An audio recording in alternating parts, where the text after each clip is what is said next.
सभी को जय मसीह की। मैं परमेश्वर का धन्यवाद देता हूँ। एक बार फिर परमेश्वर ने अपने चरणों में आने के लिए कृपा दिया, सौभाग्य दिया। हम पिछले दिनों से धन्य कौन है वो विषय सीखते आ रहे हैं। इसी विषय में हम आगे बढ़ेंगे। आइए सर झुकाएं, प्रार्थना करें। महान जीवते परमेश्वर, अनुग्रहकारी प्रभु, मैं आपका धन्यवाद देता हूँ पिता। थोड़ी देर तेरा जीवता वचन हम सीखने जा रहे हैं। पवित्र आत्मा आप ही हमें सिखाएं, आप ही हमारे अध्यापक हैं। मैं आपसे विनती करता हूँ एक एक की ज्ञान बुद्धि समझ प्रभु यीशु मसीह के नाम में खुल जाए और वो असल में जान ले कि धन्य कौन है। प्रभु यीशु मसीह के नाम से मांगते, आमीन। आइए हम परमेश्वर के वचन व्यवस्था विवरण और उसका 13 अध्याय 4 वचन पढ़ना चाहेंगे। तुम अपने ये मैं इस भाग के ऊपर भी मैं आपका ध्यान आकर्षित करना चाहता हूँ। ये हम सीख रहे हैं जो मत्ती 4:10 कि केवल प्रभु यीशु मसीह की ही उपासना करने वाला एक मनुष्य भाई या बहन होना चाहिए। तो उपासना से संबंधित ही हम उन बातों को आगे लेके चल रहे हैं और उससे संबंध में आने वाले सभी भाई बहन धन्य हैं जो इस वचन को अपने जीवन में पूरे सारे मन प्राण आत्मा के साथ मानते हैं। व्यवस्था विवरण 13 अध्याय 4 वचन। तुम अपने परमेश्वर यहोवा के पीछे चलना और उसका भय मानना और उसकी आज्ञाओं पर चलना और उसका वचन मानना और उसकी सेवा करना और उसी से लिपटे रहना। यहाँ पर 6 बातों के ऊपर परमेश्वर का वचन कहता है। नंबर 1, यहोवा परमेश्वर के पीछे चलना है तो ऐसा करने वाला मनुष्य धन्य है। और उसका भय मानना है तो यहोवा का भय मानने वाला मनुष्य भी धन्य है और उसकी आज्ञाओं पर चलना है। जो भी वचन परमेश्वर ने हमें पवित्र शास्त्र में दिए हैं उनका पालन करने वाला मनुष्य धन्य है। और उसका वचन मानना है जो पवित्र आत्मा ने 66 किताबों के द्वारा परमेश्वर की आवाज़ को लिख करके लगभग 40 अपने संतों के द्वारा लिखवा कर और लगभग 1600 सालों के समय के दौरान सबसे छोटे मनुष्य से लेकर के राजाओं तक, क्योंकि परमेश्वर ने कोई भी भेदभाव इसमें नहीं किया। तो पहला था कि यहोवा परमेश्वर के पीछे चलना है और उसका भय मानना है और उसकी आज्ञाओं पर चलना है और उसका वचन मानना है। और नंबर 5 पे उसकी सेवा करना है और नंबर 6 पे उसी से लिपटे रहना है। तो अगर ये 6 बातें एक भाई या बहन के अंदर हैं तो परमेश्वर का वचन ऐसे भाई या बहन को धन्य कहता है। अब मैं व्यवस्था विवरण 15 का 5 वचन भी मैं पढ़ना चाहूँगा। व्यवस्था विवरण 15 का 5। इतना अवश्य है कि तू अपने परमेश्वर यहोवा की बात चित्त लगाकर सुने और इन सारी आज्ञाओं के मानने में जो मैं आज तुझे सुनाता हूँ चौकसी करे। एक बार फिर पढ़ना चाहूँगा। इतना अवश्य है कि तू अपने परमेश्वर यहोवा की बात चित्त लगाकर सुने और इन सारी आज्ञाओं के मानने में जो मैं आज तुझे सुनाता हूँ चौकसी करे। तो चौकसी करने वाले भाई या बहन को भी परमेश्वर का वचन धन्य कहता है। अगला हम पढ़ते हैं व्यवस्था विवरण 26 का 16 और 17। व्यवस्था विवरण 26 अध्याय और उसका 16 और 17 वचन मैं पढ़ना चाहूँगा। आज के दिन तेरा परमेश्वर यहोवा तुझको इन्हीं विधियों और नियमों को मानने की आज्ञा देता है, इसलिए अपने सारे मन और सारे प्राण से इनके मानने में चौकसी करना। सारे मन और सारे प्राण से परमेश्वर के वचनों को मानने की चौकसी करने वाला मनुष्य धन्य है। तूने तो आज यहोवा को अपना परमेश्वर मानकर यह वचन दिया है कि मैं तेरे बताए हुए मार्गों पर चलूँगा और तेरी विधियों, आज्ञाओं और नियमों को माना करूँगा और तेरी सुना करूँगा। तो इस रीति से जो मनुष्य भाई या बहन चलता है, अपने परमेश्वर का भय मानता है और यहोवा को अपना परमेश्वर करके ग्रहण करता है और परमेश्वर के बताए हुए मार्गों पर चलता है, उसकी विधियों की पालना करता है, आज्ञाओं की पालना करता है, नियमों की पालना करता है और पवित्र आत्मा की आवाज़ को सुनता है, तो ऐसा भाई और बहन परमेश्वर की दृष्टि में धन्य है। 28 का 1 वचन। व्यवस्था विवरण 28 का 1, 9, 10, 12, 13, 14 भी पढ़ना चाहता हूँ। व्यवस्था विवरण 28 का 1, यदि तू अपने परमेश्वर यहोवा की सब आज्ञाएं जो मैं आज तुझे सुनाता हूँ चौकसी से पूरी करने को चित्त लगाकर उसकी सुने, तो वह तुझे पृथ्वी की सब जातियों में श्रेष्ठ करेगा। तो परमेश्वर ही जिसको उठाए और परमेश्वर अपने भक्त को इस रीति से आगे लेके जाए, तो ऐसा मनुष्य धन्य है। इसका 9 और 10 वचन, यदि तो अपने परमेश्वर यहोवा की आज्ञाओं को मानते हुए उसके मार्गों पर चले, तो वह अपनी शपथ के अनुसार तुझे अपनी पवित्र प्रजा करके स्थिर करेगा। पवित्र प्रजा करके, इस पवित्र प्रजा में अगर कोई भाई और बहन शामिल होता है इस रीति से परमेश्वर के अनुग्रह कृपा से, तो वो भाई और बहन धन्य हैं। और पृथ्वी के देश देश के सब लोग यह देखकर कि तू यहोवा का कहलाता है तो उससे डर जाएंगे। तो धन्य है वो भाई और बहन जो यहोवा परमेश्वर के कहलाते हैं। 12, 13, 14 भी मैं पढ़ना चाहता हूँ। यहोवा तेरे लिए अपने आकाश रूपी उत्तम भंडार को खोलकर तेरी भूमि पर समय पर मेंह बरसाया करेगा और तेरे सारे कामों पर आशीष देगा और तू बहुतेरी जातियों को उधार देगा, परंतु किसी से तुझे उधार लेना ना पड़ेगा। और यहोवा तुझको पूंछ नहीं किंतु सिर ही ठहराएगा। ऐसा मनुष्य धन्य है। और तू नीचे नहीं परंतु ऊपर ही रहेगा। यदि परमेश्वर यहोवा की आज्ञाएं जो मैं आज तुझको सुनाता हूँ तो उनके मानने में मन लगाकर चौकसी करे। ध्यान देना, यहाँ पर लिखा मन लगाकर चौकसी करे। मैं माफ़ी चाहता हूँ, मैं धीरे इसलिए बोल रहा हूँ क्योंकि अगल बगल में सब सो रहे हैं। माफ़ी चाहता हूँ। और समय भी अभी 11:55 होने वाले हैं।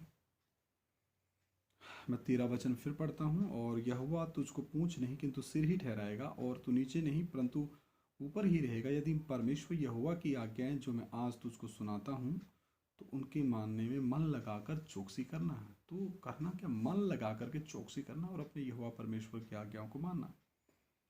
और जिन वचनों की मैं आज तुझे आज्ञा देता हूँ उनमें से किसी से दाहिने या बाएं मुड़ के पराये देवताओं के पीछे ना हो ले और ना उनकी सेवा करे। हालेलुया। तो हमारे जीवन में एक ही परमेश्वर होना है, वो है प्रभु यीशु मसीह।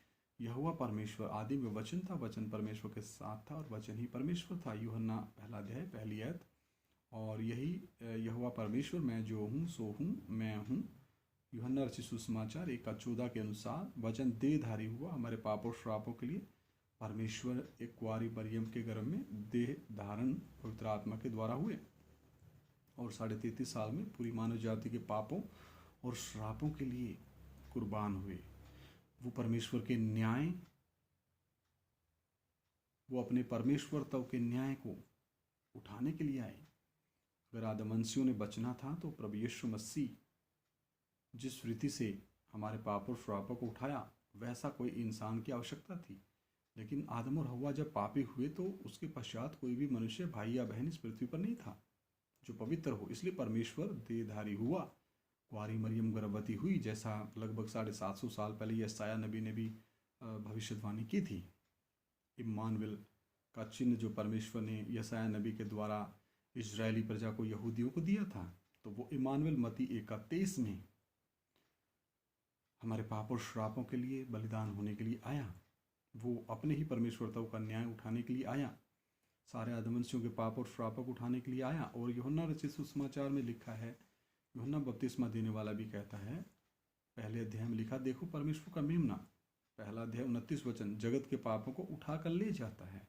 तो मेरे प्रिय भाइयों बहनों, हमारे पाप और श्रापों को उठाने वाले एक ऐसे मनुष्य की ज़रूरत थी जो कुंवारी से जन्मा हो, निर्दोष हो, निष्कलंक हो, निष्पाप हो और पवित्र हो। वही तो हमारे पाप और श्रापों को उठाएगा। और हमारे पाप और श्रापों की जो सज़ा है, मौत की सज़ा, उस मौत की सज़ा का भी, मृत्यु का भी स्वाद चखेगा। और वचन में जैसा यशायाह नबी 53 अध्याय में लिखा है, वो धनवान का संगी हुआ, तो वो आत्मा और प्राण के तौर पे अधोलोक की आग में, जहाँ पे हमारे आत्मा और प्राण तड़पने थे, वहाँ भी पूरी पूरी कीमत दी। और पूरी कीमत देने के पश्चात वहाँ से निकले, शैतान के सर को कुचला, मृत्यु और अधोलोक की कुंजियाँ वापस ली और क्रूस पे आके बोले, मैं प्यासा हूँ। क्यों प्यासा? क्योंकि हमारे जगह पे वो जल के आ रहे हैं। और लोगों ने क्या पिलाया? सिरका पिलाया। देहधारी परमेश्वर, परमेश्वर अपने दूसरे व्यक्तित्व में इकलौते पुत्र के व्यक्तित्व में अनंतकालीन परमेश्वर देहधारी हुआ, प्रभु यीशु मसीह शरीर में हो गया, हालेलुया, और हमारे पाप और श्रापों के निमित्त वो मारा गया, गाड़ा गया और तीसरे दिन मुर्दों में से जी उठा। वो मृत्युंजय परमेश्वर है। परमेश्वर एक है, लेकिन उसने अपने आप को तीन व्यक्तित्व में प्रकट करके दिया है, पिता परमेश्वर, पुत्र परमेश्वर, और अभी जो आपसे इस निकम्मे मिट्टी के बर्तन के द्वारा परमेश्वर के वचन लेकर के बात कर रहा पवित्र आत्मा का तीसरा व्यक्तित्व, ताकि आप लोग बचाए जाएं।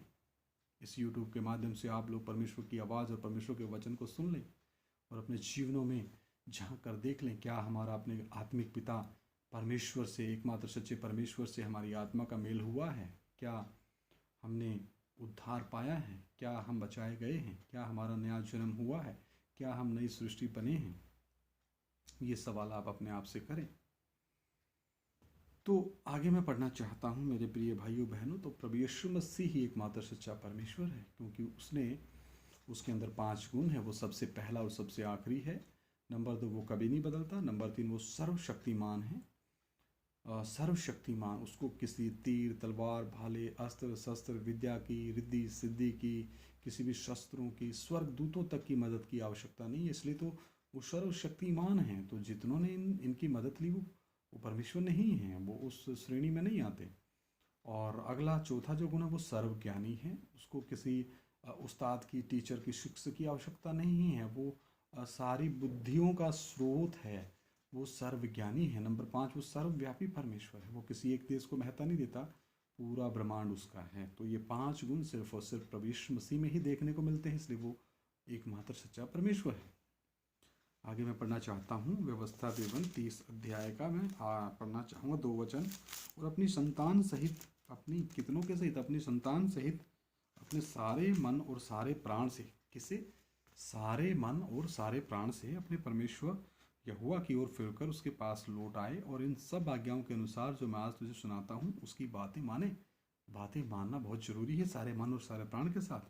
31 का 6 भी मैं पढ़ना चाहता हूँ, व्यवस्था विवरण 31 का 6। तू हियाव बांध और दृढ़ हो, और उनसे ना डर और ना भयभीत हो, क्योंकि तेरे संग चलने वाला तेरा परमेश्वर यहोवा है। वह तुझको धोखा ना देगा और ना छोड़ेगा। मेरे प्रिय भाइयों बहनों, वचन कहता है दूध पिलाने वाली माँ तुम्हें भूल सकती है, और वो तुम्हें कुछ समय के लिए त्याग सकती है, या वो भूल जाए परमानेंट और तुम्हें त्याग सकती है, लेकिन मैं तुमको ना तो त्यागूँ और ना तुम्हें छोड़ूंगा। कितना हमारा धर्मी परमेश्वर है, कितना हमारा प्रेमी परमेश्वर, कितना हमारा ध्यान रखने वाला परमेश्वर है, कितना हमारा प्रेमी परमेश्वर है। तो हम क्या कहें, हमारे पास शब्द नहीं है उस परमेश्वर की प्रशंसा के लिए। एक वचन और पढ़ के मैं प्रार्थना करूंगा। यहोशुआ 1:8। और व्यवस्था की यह पुस्तक, कौन? व्यवस्था की यह पुस्तक, परमेश्वर की जो आवाज़ है, जो हमारी भाषा में पवित्र आत्मा ने लिखवा कर दी है।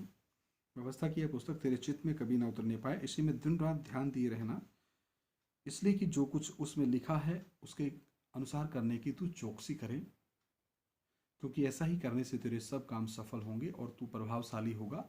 क्या मैंने तुझे आज्ञा नहीं दी? हियाव बांध कर दृढ़ हो जा, भय ना खा और तेरा मन कच्चा ना हो, क्योंकि जहाँ जहाँ तू जाएगा वहाँ वहाँ तेरा परमेश्वर यहोवा तेरे संग रहेगा।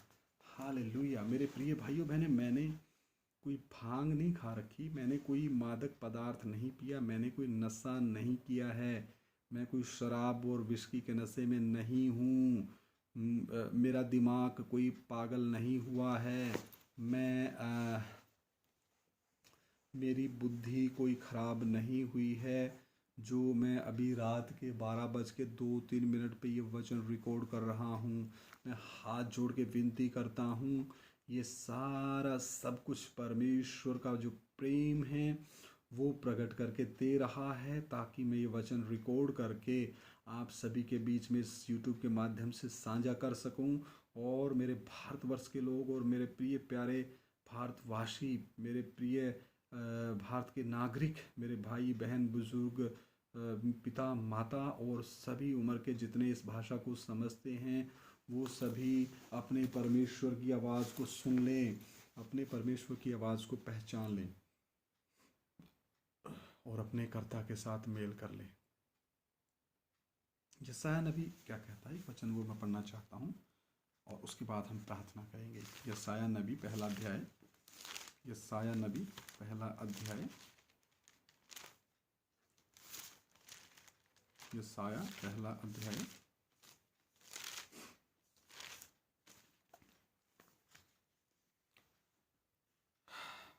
2 और 3 वचन में पढ़ना चाहता हूँ।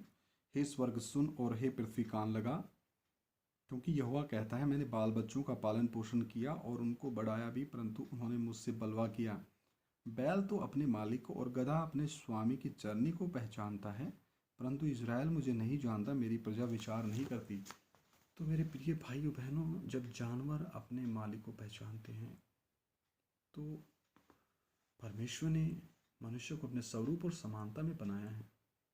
आज वही मनुष्य अपने कर्ता को, अपने परमेश्वर को, अपने सृजनहार को भूल के बैठा हुआ है। मेरे प्रिय भाइयों बहनों, आप जागें और अपने कर्ता को पहचानें और उसके साथ अपना व्यक्तिगत रिश्ता मजबूत करें, तौबा करें, मन फिराएं, पश्चाताप करें। मैं भी पश्चाताप करता हूँ, मेरा प्रतिदिन का पश्चाताप है। रोएं और प्रभु यीशु मसीह को पुकार कर कहें, प्रभु आप ही मेरे प्रभु हो, मेरे मुक्तिदाता हो, उद्धार करता हो, मेरे पाप और श्रापों को माफ़ करो। आप मुझ पापी के लिए ही तीसरा स्वर्ग छोड़ के आए। आपने मुझ पापी के लिए 33.5 साल धर्मी और पवित्र जीवन बिताया। आपने मुझ पापी के लिए ही क्रूस पे जान दी। आपने मुझ पापी के लिए ही आपके आत्मा और प्राण अधोलोक की आग में तड़पे। आपने मुझ पापी के लिए ही सब कुछ ये कष्ट सहा। आप मेरे लिए ही तीसरे दिन मुर्दों में से जी उठे। हालेलुया। समय बहुत कम है मेरे प्रिय भाइयों बहनों, आइए सर झुकाएं, प्रार्थना करें। महान जीवते परमेश्वर, अनुग्रहकारी प्रभु, मैं आपका धन्यवाद देता हूँ। थोड़ी देर तेरा जीवता वचन सीखने के लिए आपने कृपा दिया और गहराई से आप मुझे सिखाए। मुझे नम्र करे, दीन करे, और जो भी मेरे भाई बहन, बच्चे, बुजुर्ग, नौजवान, बुजुर्ग, माता, बुजुर्ग, पिता वचनों को सुने, पवित्र आत्मा आप उनसे बात करें, एक एक की ज्ञान बुद्धि समझ आप खोल दें। प्रभु यीशु मसीह के नाम से मांगते हैं, आमीन। सभी को जय मसीह।